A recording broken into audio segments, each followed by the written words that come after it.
Bab 211. Zhao Yu memikirkan kasus Mianling meskipun dia sedang berbaring di mejanya sambil mengantuk. Terutama tentang fakta bahwa istri Hao Gang, yang telah meninggal, sangat mirip dengan Liang Sisi. Itu membuatnya merasa pasti ada sesuatu yang layak untuk dicari tahu. Hari ini adalah hari ketiga dia mendapatkan heksagram, Gen. Foto itu tidak mungkin hanya kebetulan. Aku baru saja mendapatkan Hao Gang, dan sekarang aku menemukan sesuatu yang sangat aneh. Apakah benar-benar tidak ada hubungannya? Apa hubungan antara istri Hao Gang dan Liang Sisi? Zhao Yu bertanya-tanya. Selain foto itu, Zhao Yu juga memikirkan kematian Gao Yang. Apakah dia benar-benar meninggal karena suatu penyakit atau dibunuh? Zhang Yaohui dan Lan Bo telah menghabiskan hari itu di rumah sakit jiwa, tetapi belum kembali dengan apapun yang berguna. Selain itu, tidak peduli metode apapun yang digunakan Zhang Jingfeng, dia tidak dapat menemukan apapun yang menghubungkan Hao Gang dan Cheng Sanli.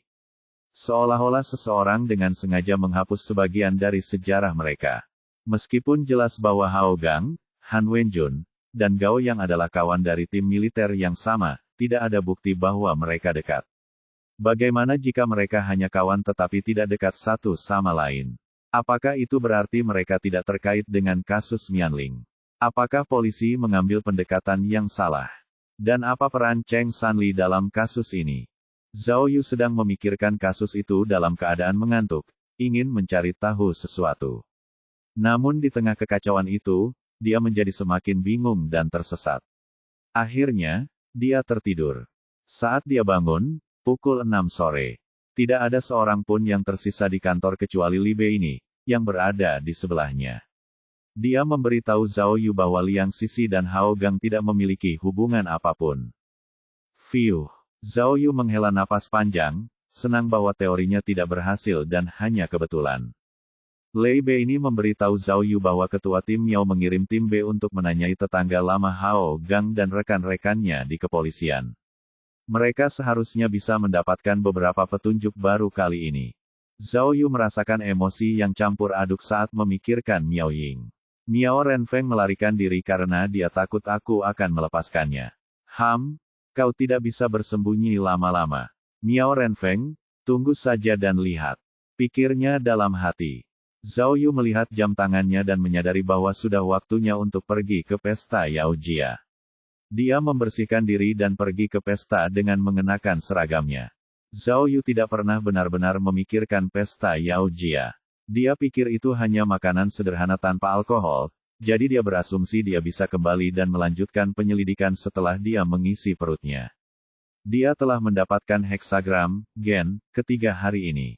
Siapa tahu, dia mungkin bisa menemukan petunjuk besar jika dia bekerja lebih keras. Hotel Branyar adalah salah satu dari sedikit hotel bintang 5 di Kinsan. Mereka yang menikah di sana kebanyakan adalah orang kaya. Yao Jia dan Zhang Jie bukan berasal dari keluarga kaya, tetapi mereka berdua cukup kaya. Lobi acara hotel sudah penuh dengan semua teman dan kerabat mereka ketika Zhao Yu tiba. Yao Jia mengenakan kipau Cina yang cantik saat berbicara dengan seorang pembawa acara bertubuh gemuk di atas panggung. Senyumnya menawan, sopan, dan santun. Cantik saja tidak cukup untuk menggambarkannya. Begitu melihat Zhao Yu, dia melambaikan tangan padanya dan memintanya untuk naik ke atas panggung yang ditutupi karpet merah. Petugas Zhao, akhirnya kau di sini. Yao Jia memegang lengan Zhao Yu dan berkata, aku khawatir kau, hei.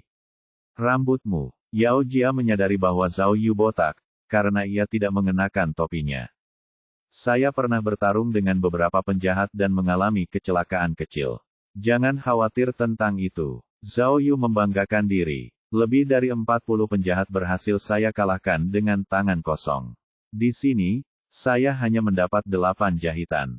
Wah, itu benar-benar berbahaya, kata Yao Jia. Datanglah ke rumah sakit jika itu terjadi lagi. Aku akan menjahitnya untukmu. Gratis. Zhao Yu ragu-ragu. Mendapatkan jahitan di kantor polisi juga gratis. Hehe. Wah, bagus sekali. Yao Jia tertawa. Ya, aku khawatir aku membuatmu takut saat aku memintamu menjadi wali baptis anak kita. Kenapa aku harus begitu? Zhao Yu menunjuk perut Yao Jia dan menjawab dengan nada bercanda, kenapa? Apakah anak baptisku sudah tumbuh di dalam perutnya? Hei, jangan mengarang cerita. Hehe, tawa Yao Jia sangat keras. Kita baru saja bertunangan, belum menikah. Kamu ada di era apa?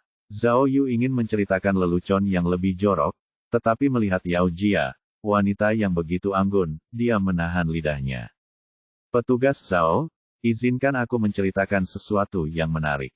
Kata Yao Jia dengan gembira sambil memegang lengan Zhao Yu. Aku memberitahu rekan-rekanku tentang tindakan heroikmu di Liu Hesun dan mereka semua memanggilku, kakak ketiga Belas sekarang. Hehehe. Aiyo, senang sekali bertemu denganmu. Kakak ketiga Belas. Zhao Yu menyapanya dengan cara tradisional. Begitu juga, Yao Jia menjawab seperti yang dilakukan Zhao Yu, lalu tertawa terbahak-bahak. Tepat saat mereka asyik mengobrol, sekelompok orang maco masuk dari pintu masuk utama. Pemimpin kelompok itu adalah seorang pria berusia sekitar 50 tahun. Dia memiliki fitur dan aura yang sangat mengintimidasi, dan menonjol di antara kelompok itu. Ada banyak pria berjas hitam yang seperti pengawal di belakangnya. Di antara pria berjas hitam, ada satu yang berpakaian putih, dan dialah satu-satunya yang dikenal Zhao Yu. Yang mengenakan jas putih adalah Hao Jiajun. Kenapa? Kenapa dia ada di sini? Yao Jia melihat Hao Jiajun dan merasa gelisah. Dia pindah ke belakang Zhao Yu. Oh, Zhao Yu menatap pria yang menakutkan itu lagi dan akhirnya mengenalinya. Dia adalah ayah Hao Jiajun, Direktur Rongtian Corporation, tersangka yang diam-diam dicari Zhao Yu, Hao Gang. Sial, tidak mungkin. Melihat orang-orang sombong ini, Zhao Yu berpikir, apakah bajingan ini tahu bahwa aku mengejarnya dan mencari masalah? Mengapa? Mencoba menakut-nakutiku. Zhao Yu tidak terintimidasi. Dia membusungkan dadanya dan menjulurkan dagunya, menunjukkan sisi gangsternya. Namun, Zhao Yu salah paham. Hao Gang melangkah ke atas panggung dan menunjuk ke arah Zhao Yu dan Yao Jia. Ia berbalik untuk bertanya kepada Hao Jiajun, Jiajun, apakah mereka berdua? Suara Hao Gang terdengar sangat keras dan mengintimidasi. Banyak tamu yang mengenali Hao Gang dan tiba-tiba menjadi sangat pendiam.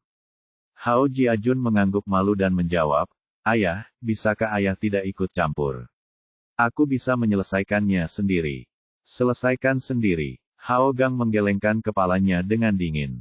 Nak, berat badanmu turun 20 pon.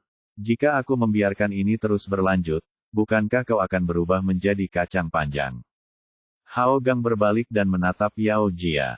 Dia mengangguk dan berkata, tidak heran, cantik sekali. Tidak heran anakku hanya menginginkanmu. Tidak buruk. Baiklah, aku mendukungmu sebagai menantu perempuanku. Dia kemudian berbalik dan menghadap Zhao Yu. Anak muda, aku tidak ingin membuang-buang waktuku, mari kita singkat saja. Berikan pacarmu kepada anakku. Beri aku harga. Hah, apa? Zhao Yu bingung tetapi mengerti setelah beberapa saat. Tampaknya mereka berdua mengira Zhao Yu adalah pacar Yao Jia. Zhao Yu baru saja tampil bersama Hao Jiajun pagi itu, jadi Hao Jiajun yakin bahwa Zhao Yu adalah mempelai prianya. Dia dan Yao Jia juga bertingkah seperti pasangan pengantin baru sebelumnya. Tapi lupakan saja, dari apa yang dikatakan Hao Hang, maksudnya mereka di sini untuk menjemput istrinya. Itu benar-benar biadab, pikir Zhao Yu. Saya mengerti bahwa Anda tidak kekurangan uang, kata Hao Gang dengan wajah datar. Tetapi karena saya bertanya, ini bukan hanya tentang uang lagi. Apakah Anda mengerti? Pikirkanlah, jika Anda tidak setuju dengan usulan saya sekarang, Anda mungkin tidak akan mendapatkan apapun pada akhirnya. Saya setuju. Zhao Yu menyerah dan langsung mengangguk. Bos Hao benar-benar belak-belakan. Kenapa saya tidak setuju? Saya tidak meminta banyak. 8 juta. Uang untuk tempat ini malam ini, saya akan menanggungnya. Bagaimana menurutmu? Kamu? Hao Gang terkejut. Hao Jiajun bingung. Apa-apaan ini? Yao Jia sangat marah. Bab 212. Petugas Zhao. Wajah Yao Jia pucat pasi saat dia menarik ujung baju Zhao Yu, namun Zhao Yu mengabaikannya begitu saja. Dia mengjilat bibirnya saat berbicara dengan Hao Gang. Bos Hao, Anda sangat berpengaruh, tetapi Anda berbohong. Tidak bisakah Anda membayar 8 juta? Jika Anda tidak mampu, maka keluarlah. Hao Gang menatap Zhao Yu dengan dingin, dan segera melambaikan tangan ke belakangnya. Seseorang segera menyerahkan cek. Apakah kamu melihatnya, nak? Hao Gang berbicara kepada Hao Jiajun. Kejelekan dunia, kebahagiaanmu harus diraih dengan tanganmu sendiri, mengerti? Mulai sekarang, apapun yang terjadi, kamu harus berani mencoba mengambil inisiatif. Sambil berbicara, Hao Gang mulai menandatangani cek. Tidak, teriak Yao Jia ketakutan. Bagaimana kau bisa melakukan ini? Aku dijual. Huhu. Hao Gang tertawa dingin dan berkata kepada Yao Jia, gadis kecil, ini hal yang baik. Seseorang yang mengkhianatimu dengan mudah, seperti pacarmu, apa yang kau lakukan padanya? Keluarga Hao hanya memiliki satu putra. Menjadi istri putraku adalah berkah untukmu. Wah, kata-kata Hao Gang menyebabkan keributan besar di antara kerumunan. Tidak seorang pun bisa mengerti. Bagaimana Yao Jia tiba-tiba menjadi menantu Hao Gang? Oh tidak. Zhao Yu menoleh ke samping dan tiba-tiba melihat Chang Jie mengenakan jasnya, berjalan dengan gembira melewati pintu. Jika orang ini muncul, maka semuanya akan terungkap. Zhao Yu segera mulai menyerbu Hao Gang. Bos Hao, apa yang kau gumamkan? Kau tidak memberiku uang. Kalau begitu tanda tangani saja, kenapa tidak? Begitu kau menandatanganinya, aku akan pergi. Hao Gang mendengus jijik dan mulai menandatangani, namun, di tengah jalan, Chang Jie sudah bergegas mendekat. Chang Jie mengenali raksasa dunia bisnis Hao Gang, dan segera melompat dan berlari menghampiri, berjabat tangan dengan kuat dengan yang lain. Bukankah ini Presiden Hao? Mengapa Anda di sini? Sungguh sebuah berkah. Hehehe. Bagi Anda untuk menghadiri pesta kami benar-benar suatu kehormatan bagi kami, sebuah berkah, hehehe. Tiba-tiba, lobi menjadi sunyi senyap. Hao Gang tampak seperti tersambar petir. Pena yang ia gunakan untuk menandatangani namanya tergeletak di lantai. Hei, di belakang Hao Gang, seorang pria berpakaian hitam, dengan bekas luka di dekat matanya, dan wajah penuh janggut, segera menarik tangan Chao Jie dan bertanya dengan galak, siapa kamu? Zhao Yu menatap pria itu. Dia tampak agak melankolis. Pelipisnya menonjol, dan urat-urat di lehernya menonjol. Kalau tidak salah, pria ini berada di puncak. Nama saya Chao Jie, dari perusahaan pakaian Zhenxing Kota Linyun, hehehe. Chang Jie sama sekali tidak tahu apa yang sedang terjadi, bahkan mengeluarkan sebuah kartu nama dan dengan hormat menyerahkannya kepada Hao Gang. Hao Gang tidak mengambilnya. Pria berpakaian hitam itu meraihnya dan meremasnya di tangannya, mengubahnya menjadi bola kecil. Chang Jie menoleh ke arah Yao Jia, dan segera meraih tangannya, menariknya ke hadapan Hao Gang. Hao Gang memperkenalkannya dengan sangat bersemangat. Ini tunanganku, Yao Jia. Setelah perkenalan, Chao Jie bahkan berbisik di telinga Yao Jia, Jia, apakah keluargamu sekuat ini? Mereka mengundang Presiden Hao. Itu terlalu menakjubkan.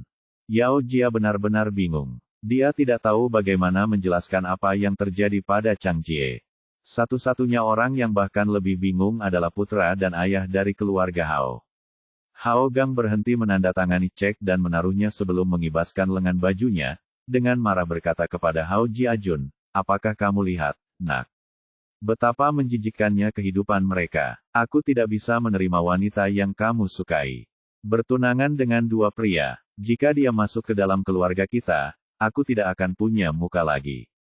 Ayah, wajah Hao Jiajun berubah total, wajahnya merah saat dia menundukkan kepalanya, tidak dapat berbicara. Apa ini? Akhirnya giliran Chang Jie yang bingung. Ia menatap Hao Gang dengan saksama, sebelum akhirnya menyadari bahwa ia jelas-jelas tidak datang untuk menghadiri pesta. Tidak masuk akal. Hao Gang meludah dengan marah, dan memberitahu pria berpakaian hitam dengan bekas luka, pergi, beritahu manajer bahwa acara ini dibatalkan. Aku tidak akan mengizinkan pernikahan bodoh seperti itu di sini.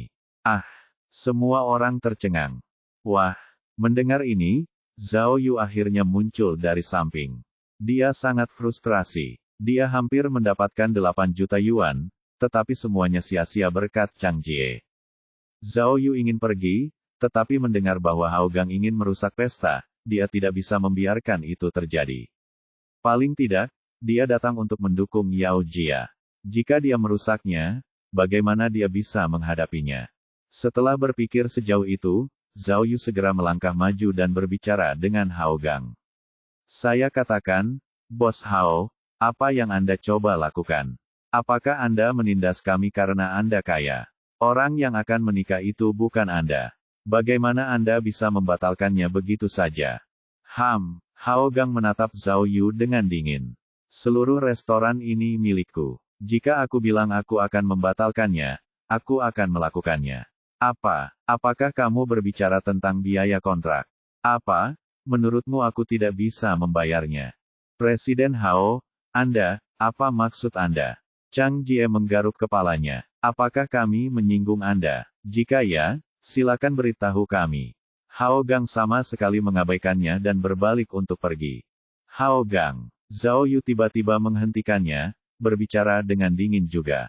Meskipun kamu adalah presiden perusahaan Rongtian, kamu berani melakukan sesuatu yang tidak bermoral. Mungkinkah kamu tidak takut dengan rasa malu? Seorang presiden, datang dan menghancurkan pernikahan seseorang, mencoba membeli menantu perempuan. Jika surat kabar melihat ini, atau WeChat, bukankah namamu sudah hancur? Apa katamu? Hao Gang langsung marah. Pria berpakaian hitam di belakangnya siap untuk maju, menunjukkan sebagian kehebatannya kepada Zhao Yu, tetapi Hao Gang yang bijak menghentikannya. Dia berbalik dan mengamati Zhao Yu dengan saksama, lalu akhirnya menyadari seragam polisi yang dikenakan Zhao Yu. Nak, kau polisi. Apa? Kau mau dipecat? Ekspresi Hao Gang muram saat berbicara. Apalagi di tingkat kota, bahkan pejabat provinsi harus bersikap sopan padaku. Namun, kau, seorang polisi biasa, berani membantahku. Membunuhmu semudah menghancurkan serangga. Kenapa kau tidak pergi saja? Zhao Yu meletakkan tangannya di pinggangnya sambil tertawa. Tidak bisakah kau memikirkan ancaman yang lebih baik? Aku juga punya beberapa ancaman klasik untukmu.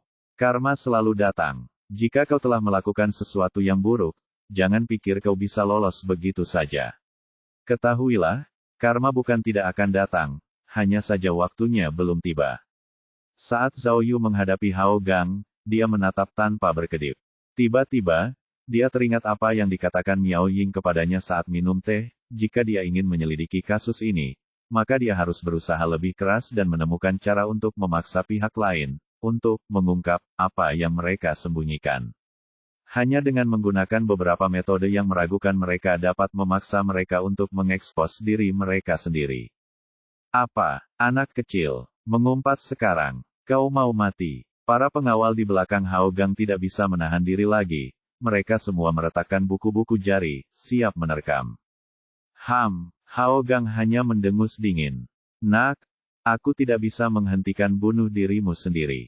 Apakah kamu cukup berani untuk memberitahuku di cabang mana kamu bekerja?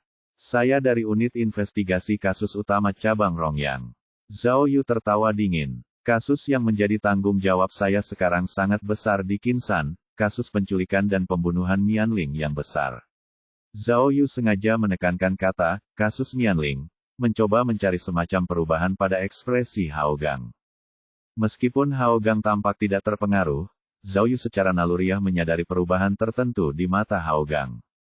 Hehe, oke, anak yang pemberani. Hao Gang tertawa tidak wajar. Kalau begitu, tunggu saja dan lihat. Dia berbalik untuk pergi. Oh, oke, aku akan menunggu. Tawa Zhao Yu berubah lebih aneh saat dia berteriak di belakang Hao Gang, oh, juga, aku menunggu untuk berbicara dengan Han Wenjun dan Gao Yang. Setelah itu, aku akan pergi mencari Cheng Sanli. Tiba-tiba, Hao Gang tampak seperti tersambar petir, langkah kakinya terhenti.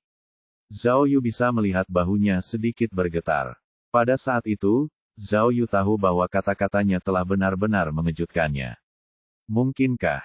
Jantung Zhao Yu tiba-tiba berdebar kencang. Apakah Hao Gang benar-benar ada hubungannya dengan kasus Mianling? Apakah usahanya memancing benar-benar berhasil? Bab 213.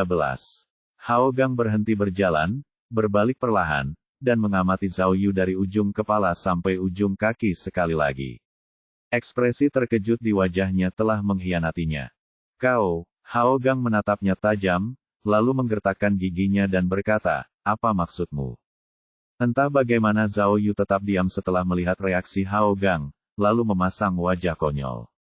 Dia sebenarnya sedang mengarahkan kamera tak kasat mata ke mata Hao Gang sambil melotot ke arah Zhao Yu. Zhao Yu tahu bahwa orang di depannya adalah seseorang yang berkuasa di Qinsan. Karena dia telah menunjukkan kartunya dan menekan Hao Gang, Zhao Yu harus sangat berhati-hati. Jadi, memasang kamera tak terlihat memungkinkannya untuk mengendalikan situasi sepenuhnya. Hao Gang mungkin akan segera menunjukkan sifat aslinya. Hao Gang adalah orang yang sangat licik. Bahkan jika dia bukan pembunuh dalam kasus Mianling, dia mungkin ingin mencelakai Zhao Yu. Begitu dia berencana untuk membalas dendam, Zhao Yu dapat mempersiapkan diri terlebih dahulu. Hao Gang marah saat membantah pernyataan Zhao Yu. Dia meludah, konyol, dan pergi. Kameranya menyorot Hao Gang, tetapi Zhao Yu masih merasa tidak aman. Ia khawatir akan kehilangan pendengarannya terhadap sesuatu yang penting. Jadi lebih baik menggunakan dua perangkat sekaligus untuk berjaga-jaga. Zhao Yu segera mengaktifkan sistem perangkat dan mengeluarkan penyadap tak terlihat terakhir untuk dipasangkan pada Hao Gang. Dengan begitu, ia bisa mengetahui semuanya. Namun Hao Gang sudah berbalik dan pergi. Para pengawalnya membentuk barikade di belakangnya, menghalangi Zhao Yu untuk memasang penyadap tak kasat mata pada Hao Gang. Dia tidak punya pilihan selain lari dari panggung. Dia menemukan celah di antara kerumunan dan menembak si penyadap itu. Namun sesuatu terjadi. Karena ada meja makan di kedua sisi jalan, seorang wanita bergaun merah berdiri dari mejanya dan berjalan menyeberang tepat saat Zhao Yu menembak si penyadap ke arah Hao Gang. Sayangnya, si penyadap malah menempel pada wanita itu. Oh, sial, pikirnya. Zhao Yu hampir pingsan, tetapi kemudian dia melihat bahwa wanita dalam gaun merah itu berpakaian sangat bagus, tampak cantik dengan bibir merahnya yang tebal, seperti Marilyn Monroe. Sial, bukankah ini mengganggu? Pikirnya. Zhao Yu mengumpat dan ingin memindahkan kamera, tetapi hanya ada tombol on-off, jadi dia tidak bisa mengubah posisinya. Ketika Zhao Yu berbalik untuk mencari Hao Gang, dia menyadari bahwa dia telah meninggalkan lobi. Zhao Yu segera mengubah frekuensi sesuai keinginannya sehingga ia dapat melihat apapun yang terekam kamera. Ia dapat melihat bahwa Hao Gang telah memasuki lift bersama pengawalnya, dan akan langsung menuju lantai atas hotel. Hao Gang berbisik kepada salah satu pekerjanya. Ia, tanpa diragukan lagi, meminta informasi terperinci tentang latar belakang Zhao Yu. Namun Zhao Yu tidak yakin mengapa Hao Gang naik ke atas. Mungkin dia benar-benar akan mencari manajer hotel untuk membatalkan pesta pertunangan Yao Jia dan Zhang Jie. Tidak mungkin. Aku tidak bisa membiarkannya melakukan itu. Aku harus melakukan sesuatu tentang ini, kata Zhao Yu dalam hatinya. Jia, Chang Jie bingung dan bertanya pada Yao Jia, apa yang terjadi? Mengapa Direktur Rongtian datang dan membuat masalah bagi kita? Oh, apakah itu Hao Jiajun yang kamu sebutkan? Apakah ini perbuatannya? Apakah dia mendapatkan bantuan ayahnya? Yao Jia belum pulih dari pengalaman traumatisnya. Dia kehilangan kata-kata. Ayo, Jia. Wanita yang menguping itu berlari ke atas panggung dan berkata, beruntungnya kamu. Kamu berkesempatan menjadi menantu Hao Gang. Ya Tuhan, jika kamu setuju lebih awal, kamu bisa menjadi istri terkaya di Qinsan. Hehehe. Zai Linlin, jangan mulai drama lagi. Yao Jia panik. Aku tidak tahu apa yang salah dengan orang itu. Ayahnya sangat biadab. Chang Jie panik saat melihat Yao Jia marah dan mencoba menghiburnya. Jia, tidak apa-apa. Mereka sudah pergi. Lupakan saja. Jangan biarkan ini merusak hari kita. Jangan lupa, ini hari besar kita. Ya, aku setuju. Zai Linlin segera mengikuti Chang Jie dan berkata, orang yang terlahir dengan sendok perak di mulut mereka adalah orang yang manja. Abaikan saja mereka. Ayo, Aku akan mencari pembawa acara. Waktunya sudah hampir tiba. Jangan tunda hari bahagiamu. Zhai Linlin dan Chang Jie segera pergi ke pembawa acara untuk memulai pembicaraan sambil mengobrol. Oh, Zhao Yu menyadari bahwa Zhai Linlin ini mungkin adalah sahabat Yao Jia. Sungguh sia-sia. Dia telah menyia-nyiakan penyadap yang sangat berharga pada seorang wanita yang tidak penting. Dia tidak ingin menguping wanita ini. Dia mematikan alat penyadapnya dan fokus pada Hao Gang. Zhao Yu tahu bahwa jika Hao Gang merasa bersalah, dia akan menunjukkan sifat aslinya. Jadi dia harus memperhatikannya dengan saksama.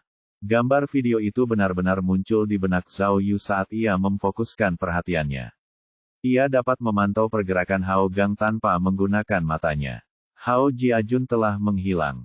Hao Gang berada di puncak hotel di sebuah kamar pribadi yang mewah bersama pasukan pengawalnya. Para pengawal berbaris di depan pintu. Hanya orang yang memiliki bekas luka di wajahnya yang mengikuti Hao Gang masuk. Ruang privat yang mewah itu seluas lapangan basket. Bahkan meja makan kristalnya pun sangat besar.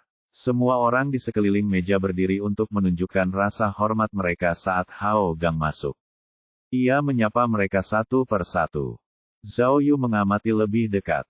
Semua orang di sekitar meja adalah orang-orang dari Kinsan, yang berkecimpung dalam bisnis, politik, budaya, dan bahkan ada seorang selebriti lokal yang terkenal. Hao Gang mengatakan sesuatu dan membuat semua orang tertawa. Kemudian mereka melanjutkan obrolan dengan riang. Pelayan mengeluarkan cerutu dan menuangkan anggur berkualitas untuk semua orang. Oh, Zhao Yu menyadari bahwa Hao Gang datang ke hotel bukan hanya untuk merusak pesta Yao Jia, tetapi juga untuk menghadiri pertemuan penting. Pasti ini tujuannya. Pertemuan di sini adalah tujuan utamanya. Dia baru saja mengacaukan pesta di tengah jalan, pikir Zhao Yu. Jika begitu, Hao Gang pasti akan makan di sana. Dia tidak akan mengambil tindakan apapun saat itu. Dia tidak mencari manajer hotel untuk mengacaukan pernikahan. Kurasa dia hanya membiarkannya begitu saja. Melihat Hao Gang bercanda dengan tamunya dengan cukup tenang, Zhao Yu bertanya-tanya apakah Hao Gang merasa bersalah, dan apakah apa yang dikatakannya membuat Hao Gang takut atau tidak. Orang tua ini, benar-benar pintar, Zhao Yu tidak dapat menahan diri untuk berpikir. Karena Hao Gang tidak menunjukkan tanda-tanda emosi, Zhao Yu memutuskan untuk menikmati makanannya. Yao Jia mengobrol dengannya selama makan dan mengeluh bahwa dia seharusnya tidak mengganggu Hao Gang, atau mencoba mengambil uang darinya. Zhao Yu adalah seorang pendongeng yang ahli. Dia tidak menjelaskan rencananya kepada Yao Jia, sebaliknya, dia berkata, aku bisa saja memenjarakan Hao Gang jika dia menandatangani cek itu sekarang. Cek itu akan menjadi bukti, dan dia tidak akan berani melakukan hal lain. Aku sedang memikirkan kalian berdua, tetapi kamu menghancurkannya. Oh, Yao Jia menyadari niat sebenarnya Zhao Yu dan segera meminta maaf. Zhao Yu berkata dengan berlebihan, aku membuat komentar kasar seperti itu untuk membuat Hao Gang marah agar dia tidak memperhatikanmu. Hao Gang akan terlalu sibuk membalas dendam padaku, jadi dia tidak akan membuatmu kesulitan lagi. Itu semua demi kebaikanmu sendiri. Omong kosong. Zhao Yu menyentuh hati Yao Jia. Dia khawatir Hao Gang akan marah pada Zhao Yu. Zhao Yu terus menghiburnya. Hari ini adalah hari besarmu. Jangan khawatirkan aku, cepatlah dan lakukan pekerjaanmu. Yao Jia tersentuh oleh kata-kata Zhao Yu. Selama makan malam, ia bersulang untuk berterima kasih kepadanya. Zhao Yu tidak berencana untuk minum tetapi akhirnya ia melakukannya. Ia tidak tidur selama semalam, dan dengan alkohol dalam tubuhnya, ia merasa sangat tidak nyaman. Dia pulang ke rumah setelah makan malam selesai. Dia tidak mengembalikan mobil polisi, tetapi memarkirnya di Jalan Sun Feng. Dia mandi ketika sampai di rumah, dan segera mulai memantau Hao Gang ketika dia sadar kembali. Makan malam Hao Gang tentu saja luar biasa. Dengan makanan lezat, anggur, dan cerutu, disertai dengan penampilan para selebriti, para tamu sangat menikmatinya. Acara makan malam berakhir sekitar pukul 11 malam. Hao Gang mungkin adalah tuan rumah karena ia mengatur layanan sopir bagi para tamu untuk pulang setelah makan malam. Ini dia pertunjukannya, pikir Zhao Yu. Dia tahu bahwa momen krusial akan tiba tepat setelah pertemuan itu. Hao Gang, biarkan aku melihat apakah kamu merasa bersalah atau tidak. Bab 214. Zhao Yu merasa bahwa jika dia adalah Hao Gang, dia pasti sudah tidur dengan selebriti itu. Berkali-kali, selama pesta, selebriti itu mengedipkan mata ke arah Hao Gang, menatapnya dengan menggoda, jelas ingin mendekatinya. Namun begitu pesta selesai, Hao Gang menyuruh selebriti itu pergi. Dia membawa sekelompok pengawalnya dan kembali ke gedung kantor Rongyang Corporation. Zhao Yu, melihat Hao Gang tidak pergi ke gedung kantor dan malah pulang larut malam, yakin ada yang tidak beres. Ia harus mencurahkan 120% perhatiannya agar tidak melewatkan satu detail pun. Melalui kamera, ia melihat bahwa setelah Hao Gang keluar dari mobilnya, ia langsung menuju ke kantornya di lantai tertinggi gedung Rongtian. Ada kunci di pintu kantor, dan ketika Hao Gang membukanya dengan kata sandi, Zhao Yu segera menuliskannya untuk berjaga-jaga jika ia membutuhkannya nanti. Saat memasuki kantor, pengawal Hao Gang sudah tidak ada lagi. Saat lampu menyala, Zhao Yu melihat bahwa kantor Hao Gang tidak begitu besar, tetapi tampak seperti istana mewah. Dari sudut pandang Zhao Yu, dia tidak dapat melihat seluruh kantor dengan jelas. Hao Gang segera duduk di mejanya, dan pertama-tama membuka laci terbesar di tengah mejanya, lalu menggunakan sensor sidik jari di dalamnya. Di sisi kanan, sebuah rak kecil tiba-tiba muncul. Gila, Zhao Yu tidak bisa menahan kegembiraannya. Tak disangka meja kantor Hao Gang secanggih ini. Karena rak kecil itu sangat tersembunyi, pasti ada sesuatu yang rahasia di dalamnya. Zhao Yu sudah berhenti bernapas, dengan hati-hati melihat tangan Hao Gang yang terulur ke arah rak. Pada akhirnya, selain setumpuk berkas, hanya ada sebuah ponsel lama, ponsel lipat yang sudah berumur puluhan tahun dan hanya bisa memainkan snake. Hal yang membuat Zhao Yu gila adalah Hao Gang membuka ponselnya untuk menelepon, dan terus menggunakannya dalam waktu lama. Namun Zhao Yu hanya bisa menonton, tidak dapat mendengar apa yang dia katakan. Itu hampir seperti siksaan. Jika bukan karena wanita bernama Zai Linlin, jika dia tidak memblokir alat penyadap, maka mungkin Zhao Yu bisa mendengar beberapa informasi penting.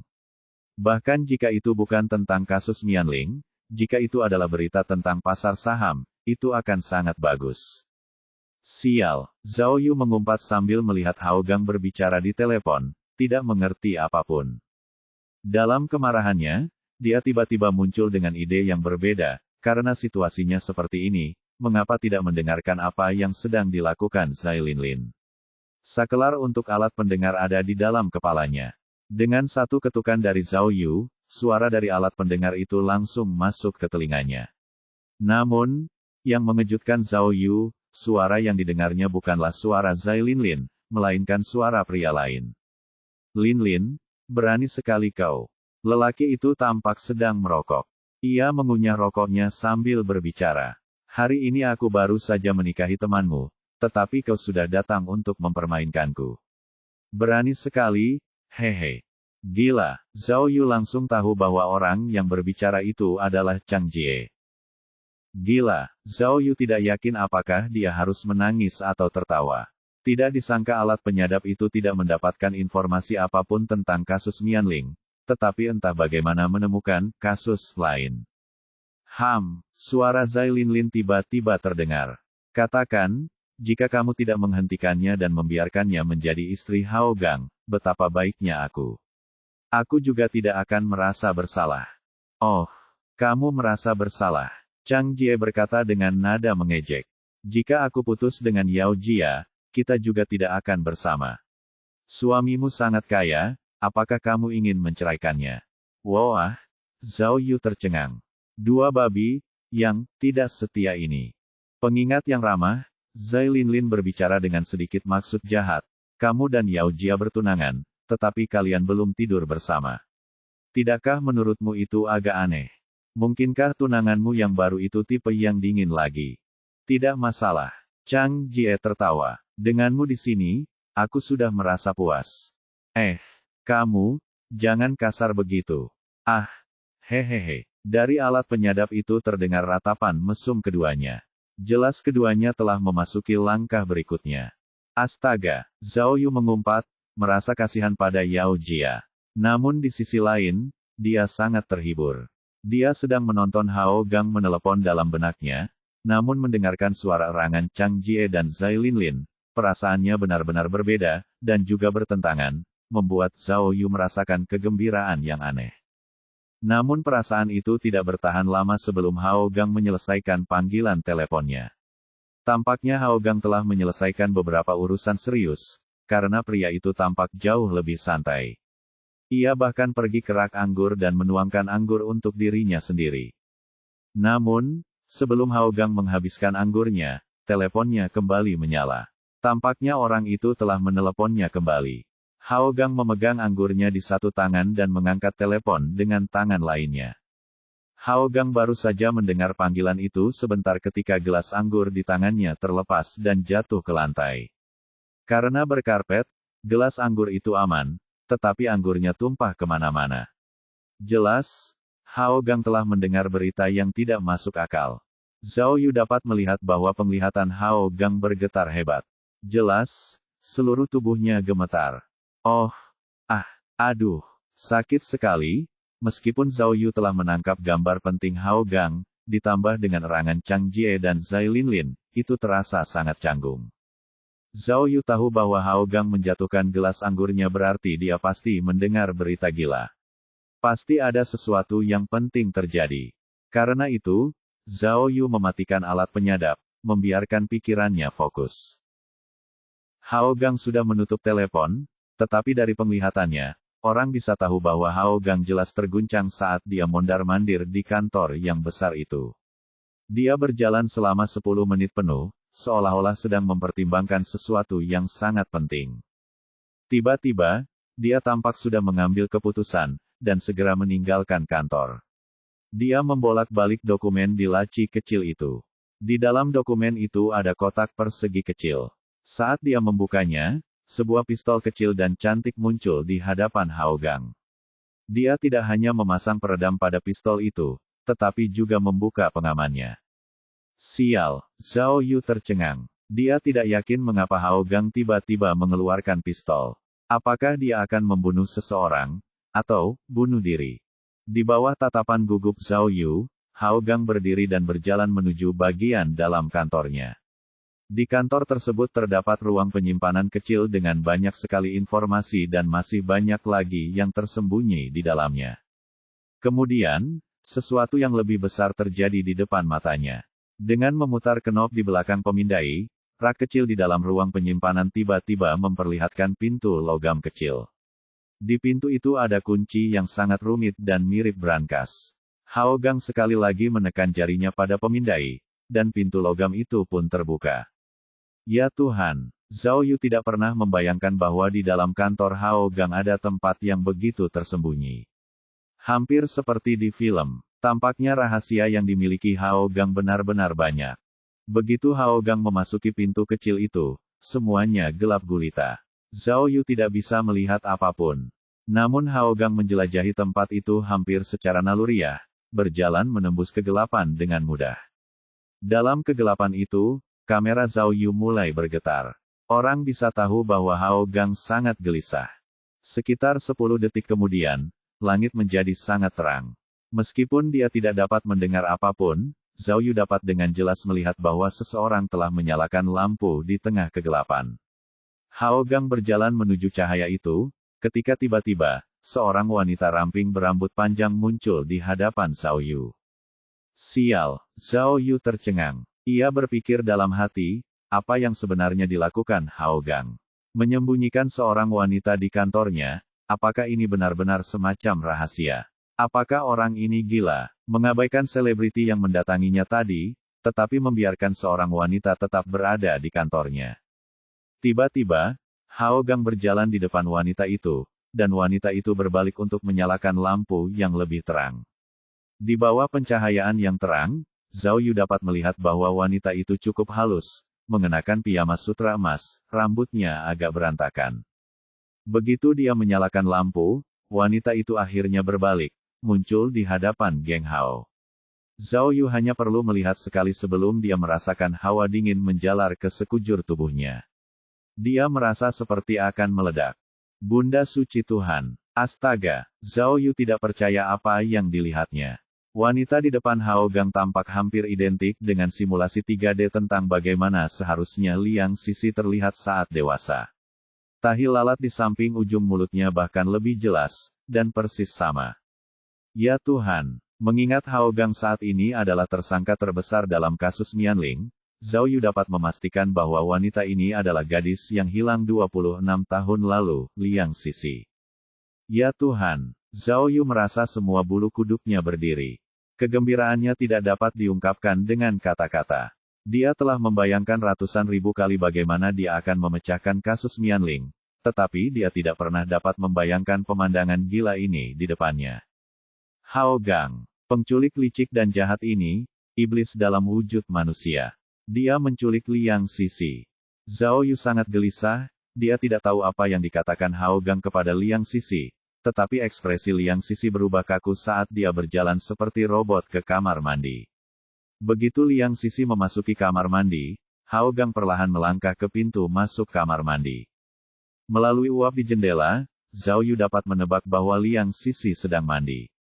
Namun, pada saat itu, sesuatu terjadi dan napas Zhao Yu berhenti.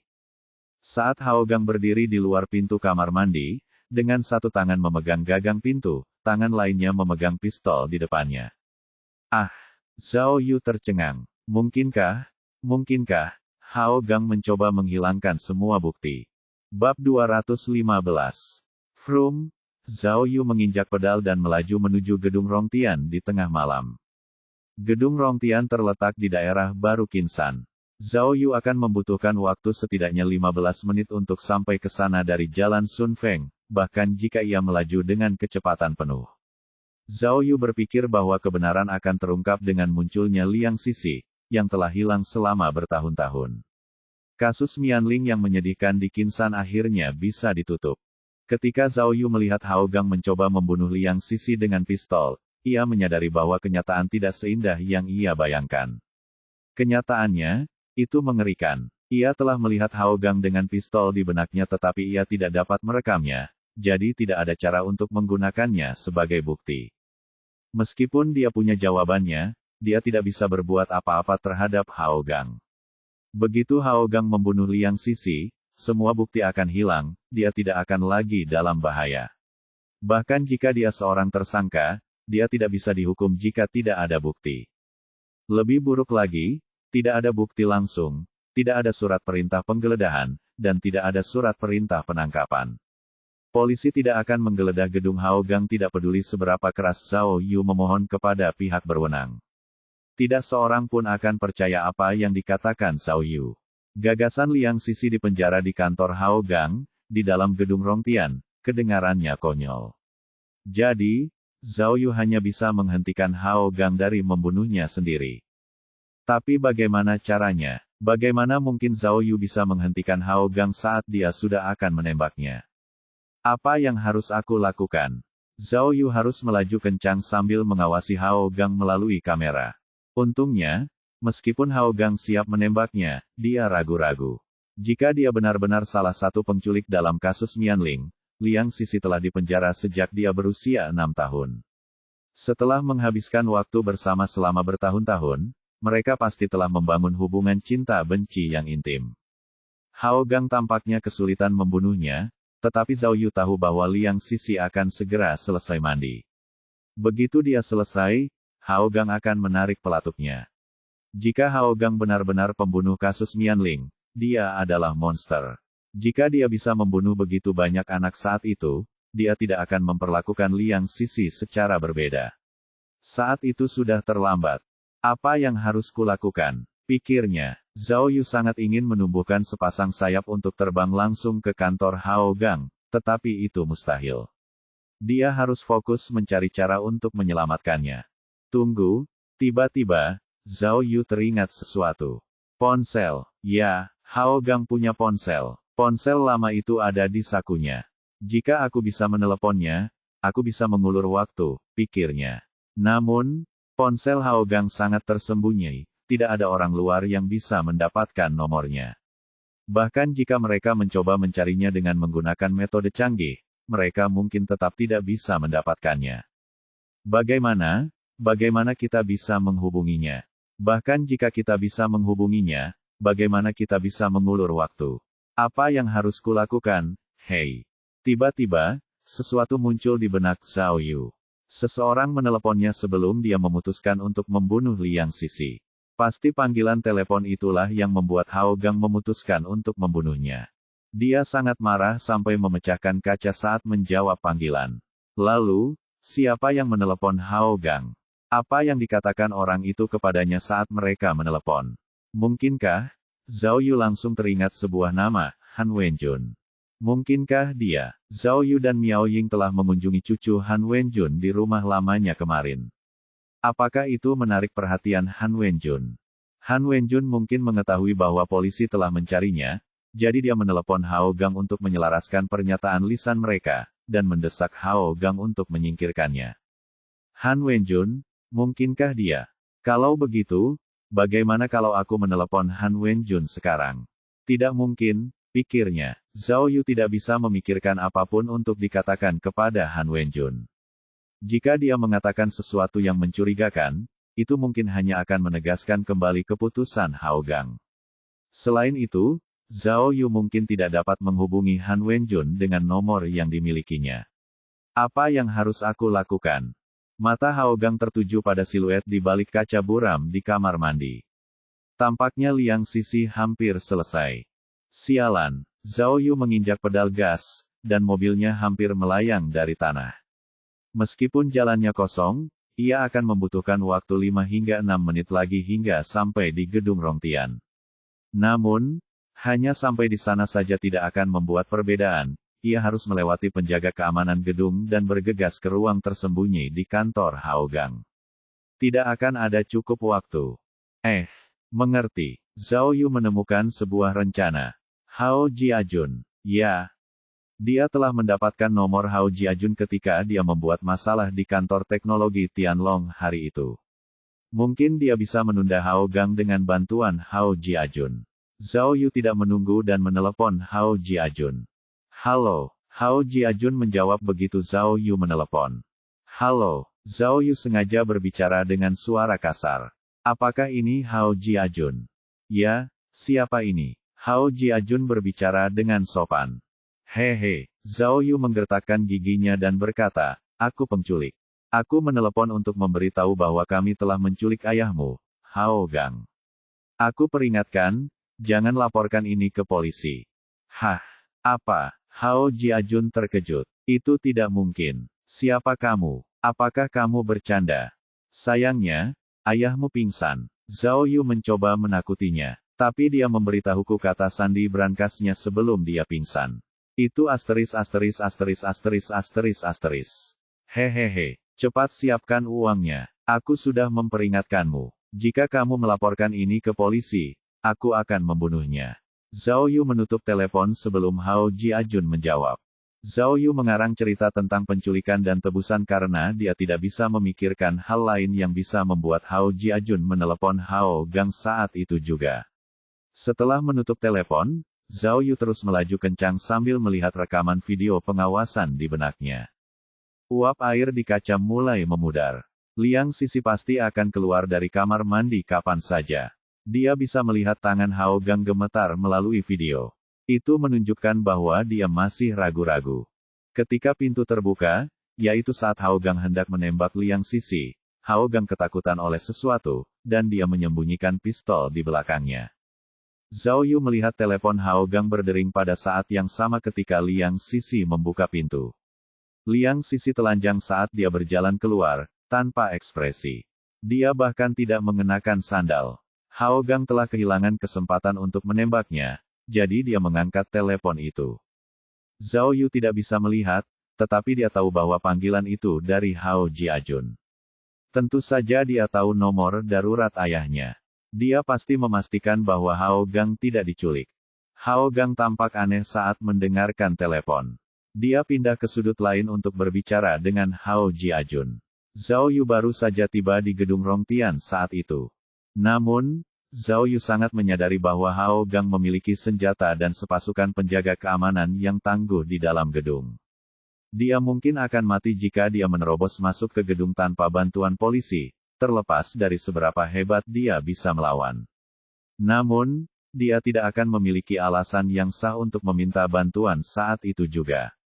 Jika tidak ada bukti bahwa Liang Sisi ada di dalam gedung, dia tidak akan bisa mendapatkan bantuan apapun. Jadi, apakah ada cara lain agar dia bisa mendapatkan bantuan dengan alasan yang masuk akal? Itu tidak sulit bagi Zhao Yu. Hehe. Bab 216. Halo, Ketua Tim Miao, Ketua Tim Miao. Dalam keadaan darurat, Zhao Yu tetap memutuskan untuk menelepon Miao Ying. Miao Ying baru saja mengangkat telepon, dan Zhao Yu segera berbicara dengan suara yang sangat darurat. Ketua Tim Miao, dengarkan aku. Aku menemukan bukti penting. Liang Sisi, sebelum dia berbicara lebih lanjut, Zhao Yu menyadari bahwa dia telah tiba di gedung Rongtian. Dia segera menginjak rem, yang menghentikan mobil dengan derit. Akibat kekuatan rem, mobil kehilangan keseimbangan dan terlontar ke depan. Ban berderit saat bagian belakang mobil berputar dan menghantam sisi jalan, lalu mengeluarkan suara letupan tumpul. Pada saat yang sama, Zhao Yu sengaja melempar ponselnya ke tanah, lalu membuka pintu mobil, sambil berteriak dengan suara tercengang, kalian. Zhao Yu hanya mengucapkan beberapa patah kata itu sebelum menghantam pintu dan jok mobil dengan keras, sehingga menimbulkan suara yang keras. Semuanya terjadi sebelum lampu otomatis di mobil padam. Setelah beberapa detik yang berharga itu, Zhao Yu segera meninggalkan mobil dan teleponnya, lalu melangkah lebar memasuki gedung. Sambil berlari, ia sengaja membawa ponsel pemberian Miao Ying yang bisa berfungsi sebagai alat pelacak GPS. Ia memasukkannya ke dalam saku, lalu berlari secepat yang ia bisa menuju pintu gedung Rongtian. Alasan mengapa Zhao Yu bersikap begitu dramatis tadi tentu saja untuk menarik perhatian Miao Ying. Begitu Miao Ying menyadari bahwa Zhao Yu dalam bahaya, dia pasti akan menghubungi polisi dan datang untuk membantunya. Dengan menggunakan telepon genggam anak-anak, Miao Ying dapat dengan mudah memperoleh informasi lokasinya. Begitu ia menyadari lokasi Zhao Yu, ia pasti akan bergegas ke gedung Rongtian. Dengan cara ini, Zhao Yu tidak hanya akan memperoleh dukungan polisi, tetapi juga akan memiliki alasan yang sah untuk memasuki gedung tersebut. Namun Zhao Yu masih dalam bahaya. Ia tahu bahwa begitu Hao Gang meletakkan ponselnya, niat membunuhnya akan semakin kuat. Oleh karena itu, ia harus mengerahkan seluruh tenaganya, tidak boleh menyia-nyiakan waktu sedetik pun. Ia harus bergegas dengan kecepatan penuh ke ruang rahasia Hao Gang. Namun, gedung Rongtian bukan sekadar area biasa. Keamanan di sana tidak hanya sangat ketat, tetapi Zhao Yu juga tidak dapat mengungkap identitasnya sebagai seorang polisi. Begitu Hao Gang tahu ada seorang polisi di sana, maka itu pasti akan memaksanya. Jika itu terjadi, hasilnya akan lebih buruk.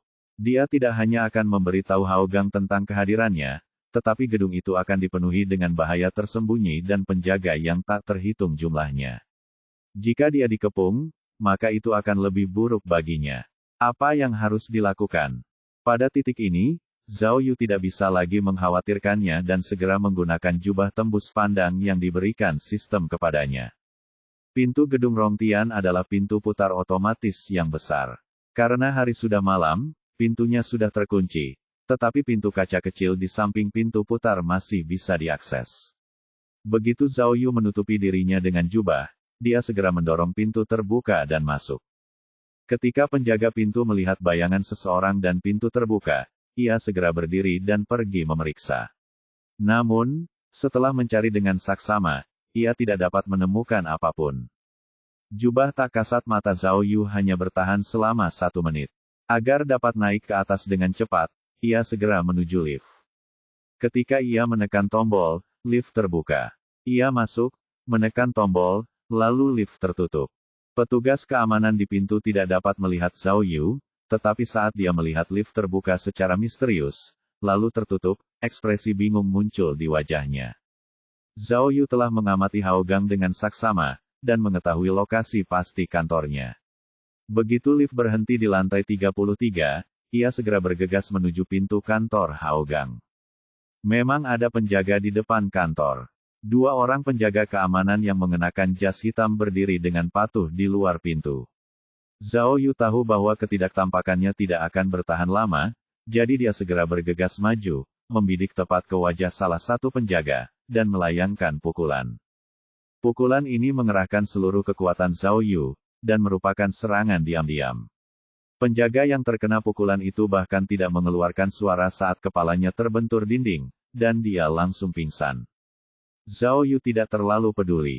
Saat ini, jubah tembus pandang itu hanya akan bertahan 10 detik lagi. Dia segera menekan kata sandi dan membuka pintu kantor Hao Gang. Kantor itu benar-benar gelap. Zhao Yu tidak bisa melihat apapun, jadi dia menyalakan lampu di ruangan itu. Kantor Hao Gang yang mewah dan menyerupai istana akhirnya muncul di hadapan Zhao Yu. Namun tentu saja, dia tidak tega mengaguminya. Dia segera bergegas ke ruang tersembunyi di dalam gudang, siap menyelamatkan Liang Sisi. Zhao Yu menarik tuas di belakang pemindai, dan mendengar suara rak bergerak ke samping untuk memperlihatkan pintu akses sidik jari. Zhao Yu tidak bodoh. Dia tahu bahwa Hao Gang memiliki senjata, jadi sebelum dia masuk, dia memeriksa Hao Gang dengan kamera pengintainya. Hao Gang sudah selesai menelepon Hao Jiajun. Mungkin dia mendengar keributan dan hanya berdiri di balik pintu besi, memeriksa sesuatu menggunakan alat pengintai di dinding. Pada saat yang sama, dia menekan tombol panggilan untuk menanyakan situasi di luar. Zhao Yu memperkirakan jaraknya dan menyadari Hao Gang berada tepat di sisi lain pintu besi itu. Menyadari hal ini, ia segera menggunakan kunci rangka, dan dengan bunyi, bip, pintu besi itu terbuka. Begitu pintu terbuka, Zhao Yu menggunakan detik-detik terakhir jubah tembus pandangnya dan bergegas menuju Hao Gang. Hao Gang tidak pernah menyangka bahwa tidak hanya ada orang yang tahu tentang ruang rahasianya, tetapi juga dapat dengan mudah membuka pintu besi itu. Jadi, dengan masuknya Zhao Yu yang secepat kilat, Hao Gang bahkan tidak dapat bereaksi. Ia langsung ditendang terbang oleh Zhao Yu, dan terjatuh. Ledakan, Hao Gang mendarat dengan keras di lantai, pistol di tangannya melayang jauh. Ketidaktampakan Zhao Yu telah berakhir, dan dia pun terungkap. Namun, Zhao Yu tidak mengatakan sepatah kata pun, dan langsung naik ke atas Hao Gang, siap untuk meninjunya. Meskipun Hao Gang lebih tua, dia pernah menjadi tentara saat masih muda. Karena sudah terlatih, reaksinya tidak buruk sama sekali. Ketika Zhao Yu berada di atasnya, ia secara naluriah menggunakan lengannya untuk menangkis wajahnya. Meskipun pukulan Zhao Yu menghujani, tidak satu pun mengenai area kritis. Namun, bahkan saat itu, Hao Gang masih gemetar karena serangan itu. Zhao Yu tidak menunjukkan tanda-tanda akan berhenti, melancarkan pukulan demi pukulan, memaksa Hao Gang menyerah, hampir kalah. Namun, pada saat ini, sesuatu yang tidak pernah diduga Zhao Yu terjadi. Fu, suara yang hampir tak terdengar itu berasal dari udara. Namun, setelah suara itu, bahu Zhao Yu meledak dengan darah. Ketika Zhao Yu terjatuh ke tanah karena kesakitan, ia tiba-tiba melihat Liang Sisi yang telanjang bulat memegang pistol Hao Gang yang berperedam, mengarahkannya tepat ke arahnya tanpa ekspresi. Bab 217. Zhao Yu tidak mengerti. Dia datang untuk menyelamatkan Liang Sisi, tetapi mengapa Liang Sisi menembaknya di saat yang genting ini? Apakah karena dia telah dicuci otaknya? Apakah dia lupa bahwa Hao Gang adalah monster yang memenjarakannya selama 26 tahun? Apakah dia lupa bahwa Hao Gang adalah pembunuh yang membunuh semua teman sekolahnya? Zhao Yu melihat Liang Sisi mengarahkan pistol ke arahnya, jadi dia segera mengenakan pakaian anti peluru tak terlihat dari sistem. Zhao Yu terlalu ceroboh. Dia seharusnya mengenakan pakaian anti peluru lebih awal karena pakaian itu hanya bertahan selama 1 jam. Tembak, bunuh dia, perintah Hao Gang kepada Liang Sisi. Meskipun Liang Sisi tampak tanpa ekspresi, tubuhnya gemetar. Dia tidak bisa menarik pelatuknya. Berikan padaku. Ayo, berikan padaku. Hao Gang berdiri dan berjalan ke arah Liang Sisi, ingin mengambil pistol dari tangannya. Zhao Yu tahu bahwa karena dia mengenakan pakaian anti peluru, senjata itu tidak akan berpengaruh padanya, tetapi ketika dia melihat ekspresi wajah Hao Gang, dia tiba-tiba menyadari bahwa Hao Gang mungkin tidak hanya ingin membunuhnya. Pria itu adalah monster. Begitu dia mendapatkan senjatanya, akan sulit untuk mengatakan apakah dia akan menembak Liang Sisi atau tidak. Tidak mungkin. Jika Liang Sisi mati, tidak akan ada bukti lagi. Liang Sisi tidak akan pernah mati. Pikirnya, Zhao Yu mengabaikan rasa sakit di bahunya, bangkit, dan berlari ke arah Hao Gang. Tepat pada saat itu, Hao Gang mengambil pistol dari Liang Sisi dan berbalik untuk menembak Zhao Yu. Zhao Yu berhasil meraih tangan kanan Hao Gang yang memegang pistol dan bertarung dengannya. Bang, bang, bang, Hao Gang menembakkan 3 peluru ke langit-langit. Senjata itu seharusnya memiliki 4 peluru, tetapi setelah Hao Gang menembakkan 3 peluru, senjata itu hanya mengeluarkan bunyi klik. Zhao Yu ingin menjatuhkan Hao Gang, tetapi dia tidak menyangka Hao Gang begitu kuat. Dengan cedera bahunya, hal itu membuat Zhao Yu sangat kesulitan. Dia tidak bisa menjatuhkan Hao Gang bahkan setelah beberapa ronde gulat. Hao Gang menjatuhkan Liang Sisi saat mereka berdua sedang berkelahi. Liang Sisi ingin berbalik dan lari, tetapi dia langsung jatuh ke tanah. Dia membenturkan kepalanya ke sudut dan pingsan. Zhao Yu khawatir Liang Sisi dalam bahaya. Ia ingin berbalik dan melihat. Hao Gang memanfaatkan kesempatan itu dan mendorong Zhao Yu, lalu akhirnya lepas dari cengkeramannya. Ia tahu bahwa pistolnya kehabisan peluru, jadi ia berbalik dan berlari keluar. Zhao Yu berbalik dan melihat Liang Sisi berguling-guling kesakitan di tanah, yang berarti kepalanya tidak berfungsi. Zhao Yu tidak tahan membayangkan Hao Gang melarikan diri, jadi dia segera mengejar Hao Gang sambil memegangi bahunya. Hao Gang berusia hampir 60 tahun, tetapi dengan latihannya yang konsisten, ia cukup bugar. Bahkan setelah bergulat dengan Zhao Yu dalam waktu yang lama, ia masih bisa berlari cukup cepat.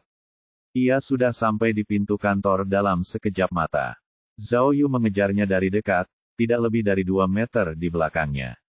Zhao Yu ingin melompat dan menangkapnya dari belakang, tetapi Hao Gang tiba-tiba terbang kembali dari pintu masuk. Dia tampaknya telah ditendang ke belakang. Dia terbang beberapa meter ke belakang dan jatuh terlentang. Hao Gang mengerang kesakitan setelah tabrakan besar itu. Apa yang terjadi? Kenapa dia terbang kembali sendirian? Zhao Yu bertanya-tanya. Dia mendongak dan melihat seseorang berlari melewati pintu masuk sendirian. Orang yang berlari ke kantor ini membuat udara segar berhembus ke seluruh ruangan. Zhao Yu melihat dan menyadari bahwa orang itu tidak lain adalah Miao Ying. Wah, cepat sekali, pikirnya kagum. Miao Ying mengenakan setelan olahraganya yang berwarna biru langit, terlihat menawan mengenakannya. Tiba-tiba, Zhao Yu merasa lebih percaya diri, tetapi egonya juga ikut bangkit. Aku datang untuk menyingkirkan Hao Gang sendirian. Jika dia benar-benar bersalah, dia pasti bernilai 1 miliar. Aku tidak bisa membiarkan Miao Ying memanfaatkan ini, pikirnya. Zhao Yu segera mengambil borgol dan memasangnya pada Hao Gang. Miao Ying tiba-tiba berteriak pada Zhao Yu, "Zhao Yu, lari, sekarang." Apa? Zhao Yu menahan diri. Wanita jalang ini benar-benar ingin merebut kemenanganku. Memintaku untuk melarikan diri, ya kan? Zhao Yu berpikir sampai dia dikejutkan oleh 2 tembakan. Lubang terbentuk di kusen pintu tepat di belakang Miao Ying. Bang, bang, Miao Ying belum sempat berkata apa-apa kepada Zhao Yu saat dia tiba di kantor. Tepat saat Miao Ying melompat, suara tembakan terdengar lagi dari pintu. 1 tembakan mengenai vas di pintu kantor. Vas itu pecah, dan pecahannya beterbangan. Zhao Yu berbalik untuk melihat ke arah pintu dan melihat seorang pria dengan pistol hitam masuk. Zhao Yu pernah melihat orang ini sebelumnya. Dia adalah pengawal dengan bekas luka di dekat sudut matanya. Pengawal itu melihat Zhao Yu dan langsung mengarahkan pistolnya ke arahnya. Zhao Yu bereaksi cepat dan secara naluriah menghindari peluru yang ditembakkan ke arahnya. Dia bisa mendengar peluru melesat melewatinya. Pengawal itu menyadari bahwa dia tidak menembak Zhao Yu, lalu dengan cepat mengarahkannya ke Miao Ying. Namun, dia sudah melompati meja kantor untuk bersembunyi. Peluru ditembakkan di sana dan saat itu juga, ada 2 lubang di meja Hao Gang. Zhao Yu tiba-tiba teringat sesuatu. Ah, sial, aku mengenakan pakaian anti peluru 100%. Aku seharusnya tidak takut padanya sama sekali. Kenapa aku bersembunyi? Zhao Yu berteriak dan berlari ke arah pria yang memegang pistol. Pengawal itu tidak menyangka Zhao Yu begitu berani, tetapi dia segera mengangkat senjatanya untuk menembak Zhao Yu. Miao Ying melemparkan kursi ke arahnya ketika dia melihat Zhao Yu dalam bahaya. Pengawal itu diserang dari kedua sisi dan dia ragu-ragu. Dia mengangkat tangannya yang lain untuk menghalangi kursi, tetapi Zhao Yu sangat cepat dan menjatuhkannya ke lemari. Zhao Yu mempertaruhkan nyawanya. Kaca lemari pecah dan buku-buku beterbangan kemana-mana. Wah, Zhao Yu menanduk perut pria bersenjata itu dan mengangkatnya ke atas kepalanya, tetapi dia tidak stabil karena cedera di bahunya. Pengawal itu membetulkan pergelangan tangannya, bermaksud menembak Zhao Yu, tetapi Miao Ying bergegas mendekat untuk membantu ketika dia melihatnya. Penembak itu malah menembak Miao Ying. Untungnya, Zhao Yu tidak stabil dan tembakannya miring. Tidak mengenai Miao Ying, tetapi membuatnya takut. Zhao Yu meraung lagi dan melemparkan pria itu ke lemari yang terdistorsi dengan marah. Pelang, setelah suara pecah itu, pengawal itu berada di atas lemari yang rusak, dan tubuhnya penuh dengan pecahan kaca. Oh, pengawal itu telah kehilangan kemampuannya untuk bertarung dan hanya memiliki kekuatan untuk mengerang atas lukanya. Zhao Yu. Miao Ying melihat darah segar di bahu Zhao Yu. Dia segera berlari dan bertanya, bagaimana keadaanmu? Apakah kamu terluka? Mereka benar-benar menculikmu. Ketua tim Miao, Zhao Yu memegang bahunya dan bertanya, bagaimana kamu bisa sampai di sini secepat ini? Di mana yang lainnya? Aku khawatir padamu, jadi aku datang lebih dulu. Jawab Miao Ying sambil memeriksa luka Zhao Yu. Yang lain pasti akan segera datang. Bagaimana kau bisa sampai di sini? Zhao Yu merasa heran. Aku berhasil sampai ke atas. Miao Ying menunjuk pengawal itu, yang penuh dengan pecahan kaca. Kami tidak punya surat perintah penggeledahan, tetapi aku takut kau tidak akan berhasil, jadi aku bergegas ke atas. Untungnya kau membawa telepon yang kuberikan padamu. Tapi di mana Hao Gang? Cepat, Zhao Gang teringat akan masalah yang paling penting. Namun, ketika dia berbalik, dia menyadari bahwa Hao Gang telah menghilang. Bab 218. Oh tidak, Zhao Yu menggigil saat menyadari itu. Di mana Hao Gang? Dia tidak bisa melarikan diri. Orang ini bernilai miliaran. Dia pasti sudah merencanakan pelarian cadangannya. Hampir mustahil untuk menangkapnya lagi. Setidaknya kamera pengintai yang tak terlihat itu masih berfungsi. Zhao Yu segera menggunakan kamera pengintai untuk memeriksa situasi, dan menyadari bahwa Hao Gang sudah ada di dalam lift. Kau ingin lari? Cepat. Zhao Yu tidak sempat menjelaskan, tetapi menunjuk ke ruang penyimpanan dan berteriak kepada Miao Ying, di dalam ruangan itu ada pintu kecil. Liang Sisi ada di dalam. Pastikan untuk melindunginya. Hao Gang. Hao Gang adalah penculik kasus Mianling. Dialah yang mengurung Liang Sisi selama ini. Apa? Liang Sisi? Miao Ying tercengang. Dia hampir tidak bisa memahami apa yang dikatakan Zhao Yu. Namun, saat dia hendak memasuki ruangan, dia melihat bahu Zhao Yu yang berlumuran darah. Dia bertanya dengan sangat khawatir, kalau begitu, aku akan membereskan ini untukmu terlebih dahulu. Aku akan mengejar Hao Gang. Aku tidak bisa membiarkannya lolos. Jawab Zhao Yu, lalu segera bergegas menuju pintu keluar. Namun, sebelum dia sempat mendekati pintu, sekelompok orang malah menyerbu masuk. Mereka adalah pengawal berjas, semuanya memegang tongkat polisi, tampak seperti pembunuh. Jelas, mereka telah diperintahkan oleh Hao Gang, dan datang untuk menghadapi para penyusup. Astaga, Zhao Yu tidak yakin apa yang harus dilakukan ketika melihat kerumunan orang. Dia segera berbalik untuk mencoba menemukan pistol yang digunakan oleh petugas keamanan dengan bekas luka itu. Namun, ada kekacauan besar di dekat rak buku. Dalam keadaan darurat ini, pistol itu tidak ditemukan. Para pengawal itu sama sekali tidak peduli dan segera mulai mengayunkan tongkat mereka, siap menyerang. Tanpa pilihan lain, Zhao Yu hanya bisa melawan, berjuang melewati kekacauan itu. Orang-orang ini sangat berbeda dari penipu piramida yang pernah ditemui Zhao Yu sebelumnya. Mereka semua profesional. Bahkan dalam pertarungan 1 lawan 1, mereka tidak akan kalah dari Zhao Yu, apalagi dalam kelompok. Dalam beberapa saat, Zhao Yu kalah telak, tidak mampu melawan. Hah! Tiba-tiba terdengar suara gemuruh di udara, dan Miao Ying terbang kembali ke tengah keributan, siap untuk ikut bertarung. Tendangan berputar Miao Ying pertama kali mengenai satu orang, menendang mereka hingga terpental. Namun, saat ia menyelesaikan tendangannya, ia disambut dengan banyak tongkat, dan ia pun menjerit kesakitan. Zhao Yu akhirnya berhasil menjatuhkan satu orang juga, tetapi saat tongkat-tongkat itu mengenainya, ia juga mundur karena kesakitan. Kekuatan tongkat itu tidak bisa diremehkan, mampu mematahkan tulang dengan mudah. Zhao Yu menyadari bahwa ia dan Miao Ying sama sekali tidak bisa melawan, dan memutuskan untuk mengubah pendekatannya. Ia segera mengaktifkan pengacau listrik baru yang diperolehnya dari sistem. Begitu ia menggunakannya, seluruh area menjadi gelap gulita. Para pengawal yang fokus pada serangan mereka tiba-tiba tidak bisa melihat apapun dan dengan cepat menjadi kacau. Ho! Setelah beberapa saat, Zhao Yu tertawa dingin. Ia berkata pada dirinya sendiri, sekarang kalian sudah bersenang-senang, giliranku, kan? Zhao Yu segera menyalakan penglihatan malamnya yang tak kasat mata, dan semuanya tampak jelas di matanya. Sambil menyeringai pada dirinya sendiri, Zhao Yu segera meraih kepala seorang pengawal dan membanting mereka ke cermin seluruh tubuh. Bam! Dengan suara kaca pecah, orang itu berlumuran darah dan langsung jatuh ke tanah. Zhao Yu mengambil tongkatnya dan memulai pembalasan dendamnya yang kejam. Dalam hal bertarung, Zhao Yu jelas ahli.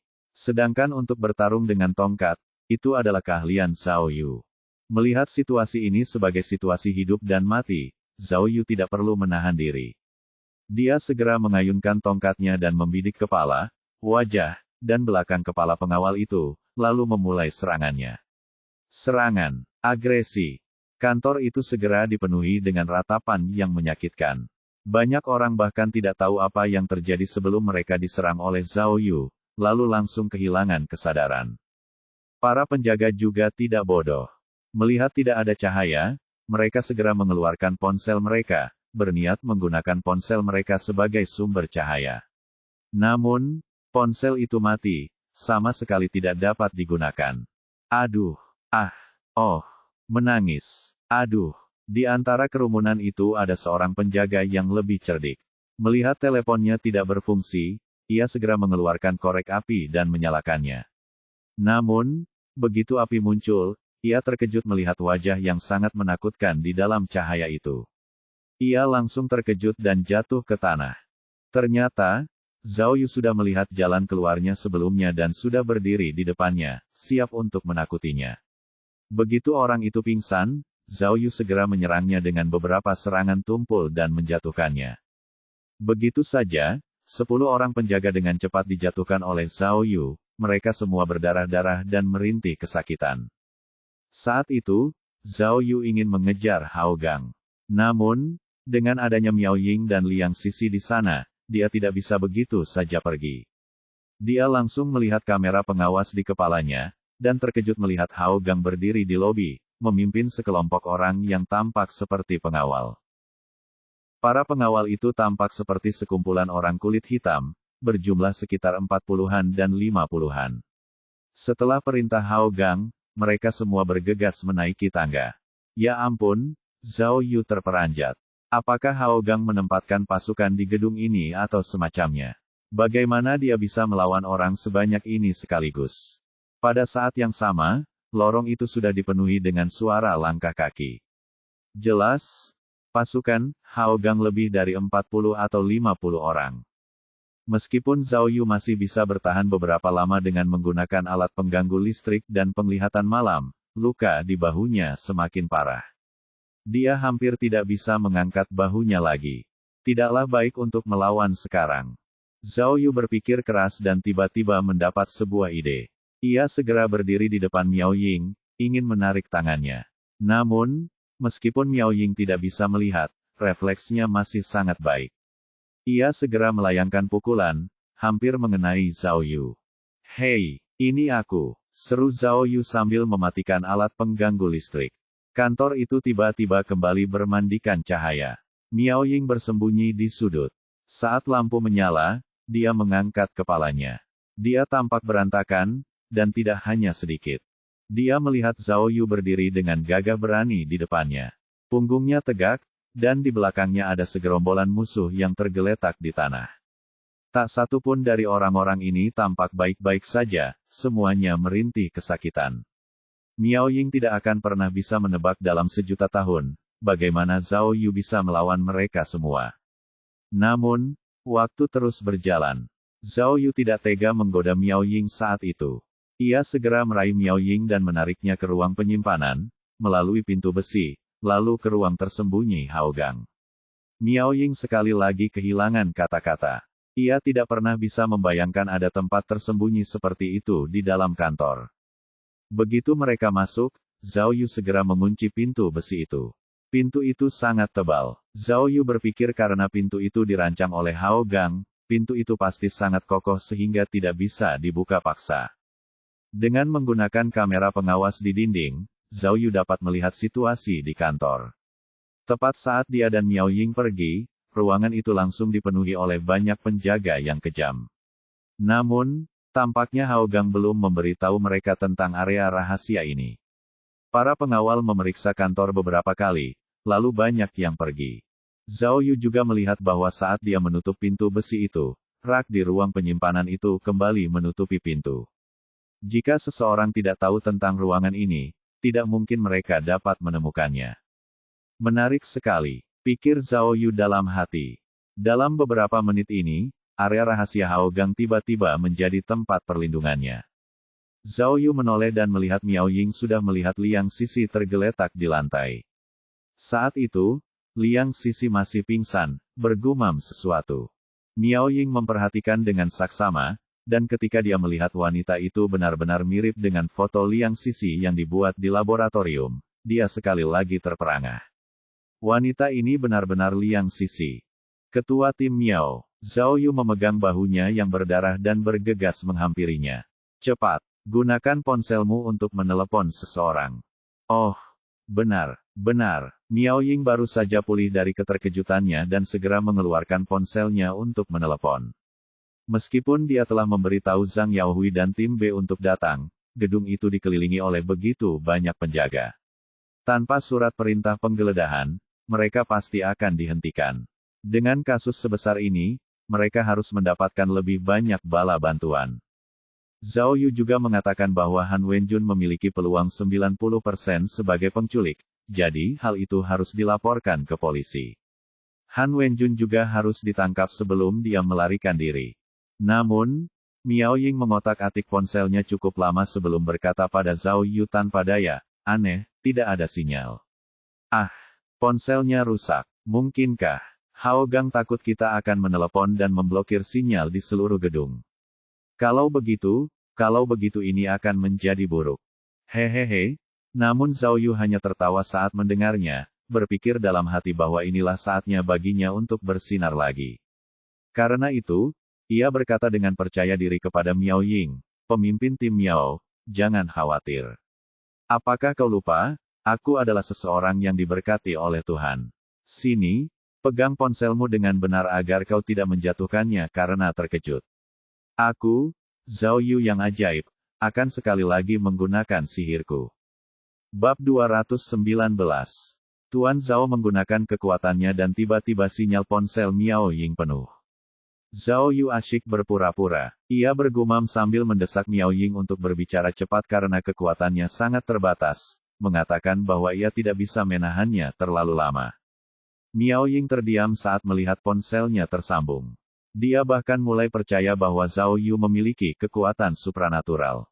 Menurut peringkat, Miao Ying seharusnya dipanggil Kapten Liu Changhu, tetapi ketika dia mendengar permintaan bantuan Miao Ying di tengah malam, yang membangunkannya dari tidurnya, dia enggan dan mengatakan bahwa dukungan penuh polisi hanya dapat diberikan dengan bukti. Jadi Miao Ying mengambil video yang memperlihatkan cedera bahu Liang Sisi dan Zhao Yu dan mengirimkannya. Saat Zhao Yu ada di dalam video, dia mengumpat Liu Changhu, persetan denganmu. Ada lebih dari 100 penjahat di luar sana yang mencoba menangkap kita. Ketua tim Miao dan aku tidak bisa bertahan lebih lama lagi. Kami akan memanggil kepala biro Zhou sekarang. Jika kami berdua mati, kau akan mendapat masalah besar. Meskipun dimarahi, Liu Changhu menyadari bahwa ini sangat penting, bahwa hidup mereka ada di tangannya. Ia segera bangkit dan melapor kepada atasannya. Miao Ying kemudian menelepon kepala biro Zhou dan kepala biro Luan segera setelah itu. Dia melaporkan situasi terkini dan meminta mereka untuk mendesak otoritas ibu kota untuk menangkap Han Wenjun. Kedua kepala biro itu segera mengambil tindakan untuk mengatur bala bantuan dan menangkap Han Wenjun ketika mereka mendengar berita bagus itu. Miao Ying kemudian menelepon Zhang Yaohui dan yang lainnya untuk memberitahu mereka bahwa akan berbahaya untuk bergegas masuk ke dalam gedung, dan mengatakan bahwa mereka sebaiknya menunggu di bawah untuk bala bantuan. Ketika Miao Ying selesai menelepon semua orang, Zhao Yu berpura-pura menahan tenaganya dengan lelah, tetapi kenyataannya alat penguat sinyal masih bekerja, dan bar sinyal ponsel Miao Ying masih penuh. Zhao Yu, cepat! Miao Ying ingin merobek sepotong kain dari bajunya untuk membantu Zhao Yu menghentikan pendarahannya, tetapi bahan baju olahraganya terlalu kuat dan tidak bisa disobek. Miao Ying seperti kucing di atas atap seng yang panas saat dia melepas bajunya dan merobek lengan bajunya. Zhao Yu ingin memberitahu Miao Ying bahwa ada rak pakaian di belakangnya dengan pakaian dan handuk di atasnya, tetapi Zhao Yu enggan memberitahu Miao Ying ketika dia melihatnya begitu cemas. Selain itu, Miao Ying mengenakan tank top kuning di balik kemejanya, bukan singlet. Dia dapat melihat tubuhnya yang berlekuk dan kulitnya yang seputih salju dengan jelas. Zhao Yu menelan ludah dan duduk di depan Miao Ying untuk membiarkan dia merawat lukanya. Miao Ying memiliki aroma yang harum. Zhao Yu terangsang saat dia membalut lukanya dengan kain itu. Zhao Yu melihat sekeliling dan menemukan pistol kosong yang ditinggalkan Hao Gang. Karena pistol itu berada tepat di sebelah Liang Sisi dan dia telanjang, Miao Ying mengira Zhao Yu sedang mengagumi tubuhnya. Dia segera menoleh dan mengeluh, "Apa yang kamu lihat? Gangster." Ketika Miao Ying menyebut kata gangster, hal itu memicu niat jahat Zhao Yu. Zhao Yu berjalan ke arah Liang Sisi dan mengambil pistolnya ketika Miao Ying selesai membalut lukanya. Senjata. Miao Ying melihat dan bertanya, "Siapa?" "Zhao Yu, apa yang terjadi padamu? Apakah Hao Gang benar-benar menculikmu?" Tentu saja, Zhao Yu memegang pistol dan berlari ke arah pintu besi. Dia berkata, "Bajingan Hao Gang itu menembakku. Aku tidak bisa membiarkannya lolos." "Hei!" Miao Ying menyadari niat Zhao Yu dan menariknya kembali. "Kau, apa yang kau coba lakukan? Kau tidak bisa keluar sana, terlalu berbahaya." Keduanya menatap layar pengawas saat Miao Ying berbicara. Ada banyak pengawal di kantor Hao Gang. Mereka mencari mereka berdua atau membantu rekan-rekan mereka yang telah dipukuli oleh Zhao Yu. "Tidak mungkin." Zhao Yu berkata dengan tegas. "Aku mendengar Hao Gang mengatur rencana untuk melarikan diri ketika dia menculikku. Jika aku membiarkannya lari sekarang, akan sulit bagi kita untuk menangkapnya nanti. Ditambah lagi, dia sudah memberitahu Han Wenjun, jadi aku yakin dia juga melarikan diri." "Ini," Miao Ying mengerutkan kening dan mengungkapkan kekhawatirannya. "Tidak mungkin. Kau pergi keluar seperti itu pada dasarnya akan mengirim dirimu ke neraka. Lagi pula, sudah lama sekali. Hao Gang pasti sudah lari lama sekali. Dengarkan aku, tunggu bala bantuan di sini." "Tidak." Zhao Yu berdiri seolah-olah dia akan mati atau menang, dan mendorong Miao Ying ke samping. "Aku melihat sesuatu ketika aku diculik dan mengetahui tentang ruang rahasia ini. Uang Hao Gang ada di sana. Dia pasti harus mendapatkan uang itu sebelum dia melarikan diri. Aku tahu cara menghentikannya." "Tidak mungkin." Miao Ying meraih Zhao Yu dan menasihatinya, "Kamu terluka. Jika seseorang harus pergi, aku akan pergi." "Tidak mungkin." Zhao Yu menolak idenya dengan tegas dan mendorong Miao Ying. "Kamu tidak tahu jalannya, dan kamu harus melindungi Liang Sisi. Jika aku tidak bisa menangkap Hao Gang, kamu harus melindungi Liang Sisi. Hanya dia yang tahu kebenaran tentang kasus Mianling. Kamu, jaga diri." "Zhao Yu." Miao Yu kembali mencengkeram lengan Zhao Yu. "Tidak, tidak mungkin. Itu perintah. Kau tidak boleh pergi." "Pimpinan tim Miao." Zhao Yu berkata dengan marah, kau bicara soal perintah sekarang. Hao Gang adalah penculik kasus Mianling. 4 anak dan seorang dewasa dibunuh olehnya. Liang Sisi adalah satu-satunya yang tersisa, dan dia digunakan sebagai budak seks selama 26 tahun. Aku akan mempertaruhkan nyawaku untuk menghukum monster ini secara hukum. Zhao Yu, Miao Ying diliputi oleh gairahnya yang mencekik. Dia enggan saat Zhao Yu melepaskannya, tetapi dia tidak menariknya kembali. Ketua tim Miao, Zhao Yu teringat sesuatu saat hendak pergi. Ia berbalik dan berkata pada Miao Ying, aku kemungkinan besar akan mati dalam misi ini. Aku tidak menyesal, tetapi aku harus mengatakan yang sebenarnya, aku sangat menyukaimu. Zhao Yu, Miao Ying mendengarnya dan ekspresinya menjadi rumit. Aku tidak meminta banyak, tolong berikan aku dorongan terakhir sebelum aku pergi. Dia mencium Miao Ying sebelum sempat menjawab. Kamu, Miao Ying ketakutan, tetapi dia tidak bisa menolaknya karena Zhao Yu terdengar begitu bertekad. Jadi begitulah kejadiannya. Zhao Yu mencium Miao Ying untuk kedua kalinya. Kali ini lebih lama, dan Zhao Yu menciumnya lebih keras saat ia merasakan bibir lembut Miao Ying. Ia bahkan menggunakan lidahnya. Lebih buruk lagi, ia menggerakkan tangannya ke bagian pribadi Miao Ying. Reaksi Miao Ying sangat cepat. Dia mencengkeram pergelangan tangan Zhao Yu dengan tangan kirinya dan mencengkeram leher Zhao Yu dengan tangan kanannya untuk menjauhkan bibirnya dari wajahnya. Miao Ying tidak berbicara, tetapi jelas bahwa dia mengatakan kepadanya, cukup, dasar bajingan. Jangan berlebihan. Jangan membuatku menyakitimu. Zhao Yu mengerti dan mengangguk dengan enggan. Dia kemudian duduk di lantai dekat koridor. Ayo, ia teringat rasa sakit dari luka di bahunya. Ia menyilangkan lengannya dan berbaring untuk beristirahat. Kamu. Miao Ying bingung. Dia menunjuk ke arah Zhao Yu dan bertanya, kamu tidak akan menangkap Hao Gang. Kamu, Miao Ying menunjuk ke arah senjata Zhao Yu sambil berbicara. Oh, tidak ada peluru lagi. Zhao Yu melempar pistolnya ke lantai dan berkata tanpa malu, apa yang kau katakan? Siapa yang akan menangkap Hao Gang? Kau memanggil bala bantuan, bukan? Mengapa aku harus pergi? Ada begitu banyak musuh di luar sana. Apa kau ingin aku mati? Kau, Miao Ying kemudian menyadari, dia telah ditipu. Ketua tim Miao sangat marah dan ingin membalas dendam pada Zhao Yu, tetapi Zhao Yu menerima tamparan itu dengan bahunya yang terluka dan berkata, pukul aku. Pukul aku di sini. Bab 220. Kau, dasar bajingan. Miao Ying mengumpat dan menoleh untuk melihat rak di belakangnya yang penuh dengan pakaian yang digantung. Dia tidak bisa menahan amarahnya, dan segera mengambil kain dan menutupi Liang Sisi. Saat itu, Liang Sisi sudah terlihat jauh lebih baik dari sebelumnya. Namun, dia masih bingung dan bergumam dengan agak tidak jelas.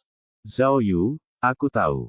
Meskipun Miao Ying gemetar karena marah, dia tetap tidak menggunakan kekerasan, malah menahan amarahnya saat berbicara. Kau marah karena aku mengkhianatimu kepada Liu Changhu. Marah karena aku menyalahkanmu karena tidak melapor kepada atasan. Benarkan? Ya, sedikit. Jawaban Zhao Yu sangat lugas. Zhao Yu, meskipun kamu cerdik, tapi kamu tidak bisa mengatakannya. Miao Ying bahkan tidak menoleh, punggungnya menghadap Zhao Yu saat dia berbicara. Itu karena aku percaya padamu. Itu sebabnya aku mengkhianatimu. Apa? Zhao Yu keras kepala. Apakah menurutmu aku orang yang mudah diajak bicara? Aku tidak akan membalas. Aku orang yang mudah dijadikan kambing hitam. Kau tidak mengerti. Miao Ying menjelaskan dengan serius, kau dan Liu Changhu sudah menjadi musuh, para petinggi sudah tahu itu. Bahkan jika Liu Changhu melaporkanmu, tidak akan terjadi apa-apa. Paling-paling, mereka hanya akan memarahimu sedikit karena formalitas. Tapi aku berbeda, aku baru saja sampai di sini. Kalau kamu jadi aku, apa yang akan kamu lakukan? Bertengkar dengan Liu Changhu, melempar kopi padanya seperti orang gila. Oke, bahkan jika aku menang, aku bisa memaksa Liu Changhu keluar, tapi lalu bagaimana? Bagaimana para petinggi akan melihatku? Bagaimana rekan-rekan kita? Setelah ini, siapa yang berani menjadi temanku? Itu, Zhao Yu berhenti sejenak dan merasa bahwa apa yang dikatakan Miao Ying masuk akal. Meskipun dia kuat, dia tetap tidak bisa menggunakan latar belakangnya untuk menindas semua orang, bukan? Tidak hanya itu, Miao Ying akhirnya berbalik dan merendahkan suaranya sambil berkata dengan misterius, tetapi kami masih mengerjakan misi rahasia. Meskipun aku memanfaatkanmu kali ini, apakah menurutmu aku akan mengecewakanmu? Dengan adanya aku di sini, tidak seorang pun di cabang Rongyang yang dapat menyentuhmu. Cukup. Jika Miao Ying tidak menyebutkan hal ini, tidak apa-apa, tetapi ketika dia menyebutkannya, Zhao Yu merasa lebih tidak nyaman. Kamu bisa terus berpura-pura, tetapi berapa lama kamu akan terus melakukannya? Zhao Yu ingin berkata, dia ingin mengungkapnya, tetapi malah menahan diri. Tapi kau, jam berapa sekarang? Aku mempertaruhkan nyawaku untuk menyelamatkanmu, tapi kau menggunakan cara yang menyimpang untuk membalas dendam padaku. Bahumu sudah terluka, tapi kau masih berani. Miao Ying berteriak marah pada Zhao Yu. Apa ini balas dendam ciuman terhadapku? Apa ini menyenangkan untukmu? Ya, benar. Zhao Yu langsung menjawab. Demi bisa mencium Nona Miao, aku rela mati demi itu. Cepat, bunuh saja aku sekarang. Sambil berbicara, Zhao Yu bahkan menjilat bibirnya, memperlihatkan wajah mabuk kenikmatan. Mesum, bajingan. Miao Ying menggertakkan giginya saat mengucapkan dua kata itu, lalu mengabaikannya. Namun Zhao Yu hanya mengandalkan fakta bahwa dia terluka, lalu menjilat bibirnya sambil menatap Miao Ying tanpa berkedip. Wah, sosok Miao Renfeng benar-benar luar biasa. Pinggulnya, kulitnya yang halus, kelenturannya, cekak-cekak. Melihat Liang Sisi hendak bangun, Miao Ying tidak lagi memperhatikan Zhao Yu dan segera menopang Liang Sisi, lalu mulai menanyakan keadaannya. Zhao Yu juga teringat bahwa ada hal yang lebih penting untuk dilakukannya. Ia menghentikan aksi mesumnya sambil mengamati kamera pengawas dalam benaknya. Ia melihat Hao Gang sudah berada di tempat parkir gedung Rongtian, dan sedang menaiki mobil mewah. Di tangan Hao Gang ada sebuah kotak besar dan berat. Tidak perlu menebak, kotak ini pasti berisi uang tunai. Sepertinya dia tahu dia tidak punya tempat untuk lari, dan siap untuk melarikan diri. Namun Zhao Yu tidak khawatir dia akan lolos. Pertama, karena kamera tak kasat mata itu memberinya pengawasan langsung terhadap Hao Gang, dan tidak akan berhenti bekerja hingga sore berikutnya. Kedua, ketika Zhao Yu mencoba memborgol Hao Gang, dia telah memasang pelacak tak kasat mata pada Hao Gang sehingga dia dapat dengan mudah mengetahui lokasinya. Bahkan jika Hao Gang bisa terbang, dia tidak akan bisa melarikan diri. 15 menit kemudian, telepon Miao Ying berdering. Itu dari Mao Wei. Mao Wei memberitahu mereka bahwa seluruh gedung berada di bawah kendali polisi, dan meminta mereka untuk melaporkan posisi mereka sehingga seseorang dapat pergi dan menjemput mereka. Tidak lama kemudian, Zhang Yaohui memimpin sekelompok orang ke kantor Hao Gang. Zhao Yu dan Miao Ying kemudian menopang Liang Sisi yang masih dalam keadaan syok, dan meninggalkan ruang rahasia itu. Ketika para penyelidik melihat bahwa Liang Sisi benar-benar hidup, mereka semua tercengang. Berita ini benar-benar gila, terlalu luar biasa untuk diungkapkan dengan kata-kata. Karena Liang Sisi belum pernah melihat orang sebanyak ini, dia agak gelisah. Keadaan emosinya runtuh sekali lagi. Pada akhirnya, Miao Ying hanya bisa menggunakan selembar kain untuk menutupi kepalanya sebelum membawanya keluar. Saat itu, kantor Hao Gang dipenuhi banyak penjaga yang terluka tergeletak di lantai. Zhang Yaohui dan para penjaga sekali lagi terkejut. Pandangan yang mereka berikan kepada Zhao Yu mirip dengan cara mereka memandang dewa. Ya Tuhan, mereka semua bertanya-tanya, apakah Zhao Yu dan Miao Ying adalah iblis yang bereinkarnasi? Mereka semua adalah pengawal profesional, tetapi mereka semua telah dikalahkan dengan sangat menyedihkan. Kecakapan bertarung keduanya pasti seperti dewa. Mulai sekarang, apapun yang terjadi, Zhang Yaohui dan yang lainnya tahu bahwa mereka tidak boleh menyinggung keduanya. Zhao Yu tidak peduli dengan hal lain dan segera pergi mencari pengawal yang terluka dengan pecahan kaca yang mencuat dari tubuhnya. Dia meminta Zhang Yaohui untuk menangkapnya. Pengawal ini adalah tangan kanan Hao Gang, jadi dia pasti tahu banyak rahasia Hao Gang, dan akan membutuhkan interogasi khusus. Bukan saja pengawal itu memiliki bekas luka di dekat matanya, tetapi dengan pecahan kaca yang mencuat di sekujur tubuhnya, ia hampir tampak seperti landak kaca. Begitu dia meninggalkan rekan-rekannya untuk mengurus urusan yang tersisa, Zhao Yu mengikuti pasukan itu dan memasuki lobi gedung Rongtian. Dia melihat bahwa semua pengawal sekarang berjongkok di lantai, menunggu untuk ditangani. Agen khusus dengan senjata sungguhan menduduki lobi. Seluruh gedung dikepung sepenuhnya. Di luar pintu ada kepala biro Luan, kepala biro Zhou, dan semua pejabat tingkat kota lainnya. Zhao Yu dan Miao Ying secara samar-samar merangkum situasi untuk mereka. Tentu saja, Zhao Yu tidak bisa mengatakan bagaimana dia memecahkan kasus tersebut. Dia hanya bisa terus berbohong dan mengatakan bahwa dia telah menemukan bukti penting tentang kasus Mianling, tetapi telah diculik dan dibawa ke gedung Rongtian oleh Hao Gang. Zhao Yu benar-benar ahli dalam menipu. Dia langsung mulai mengarang berbagai cerita, melebih-lebihkan di sana-sini. Pertama, Hao Gang menculiknya dan membawanya ke kantornya, lalu menginterogasinya tentang perkembangan polisi, lalu mencoba menghilangkan bukti apapun. Dalam situasi yang mengerikan itu, Zhao Yu menggunakan kekuatannya sendiri dan melarikan diri, bertarung tanpa henti dengan para penjaga, lalu menemukan cara untuk masuk ke ruang rahasia Hao Gang dan menyelamatkan Liang Sisi, yang telah dipenjara selama 26 tahun. Namun, saat dia hendak mengalahkan Hao Gang, dia tertembak di bahu dan Hao Gang melarikan diri. Namun, bahkan saat itu, dia masih bertahan dan berjuang sampai akhir.